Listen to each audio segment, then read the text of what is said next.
నవ్వుతున్నావా? మరి మా అత్త లేదుగా, ఎట్లా?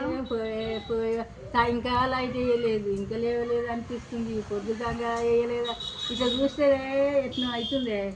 మరి బోర్ వస్తుంది. ఇల్లుకాయ చూస్తారకనే ఇది అవుతుంది పానం. మరి ఎట్లా రోజు ఎవరితో మాట్లాడుతున్నావు? ఇక ఎవరితో మాట్లాడుతున్నా, రోడ్డు మీద కూర్చుంటా, గాలి ఇంటికాడ కూర్చుంటా, ఇంకా ఊరికి అప్పుడప్పుడు మంచిగా నిన్ను పిలుస్తుండే ఈడల్లా వాడి మాటలని చెడగొట్టుకుంది. కానీ ఎప్పుడు పొద్దున్న దాకా ఇన్నే కూర్చునేది నేను. ఎప్పుడు ఆ 2 మాటలని చెడగొట్టుకుందా. కానీ ఎప్పుడైనా వచ్చిన నా రోగం వచ్చిందా అంటే హాయ్ ఫ్రెండ్స్, ఇగో ఈ అమ్మమ్మ అయితే మా అత్తకేమైతే అత్తమ్మ అత్తమ్మ అవుతుంది. రోజు వచ్చి కూర్చుంటుండే ఈడ. ఇప్పుడైతే బోర్ వస్తుందంట అని చెప్తావు. చెప్పు, నీకు బోర్ వస్తుందా? అసలు మా అత్త లేదని. అది ఎట్లయినా బాధ అవుతుంది.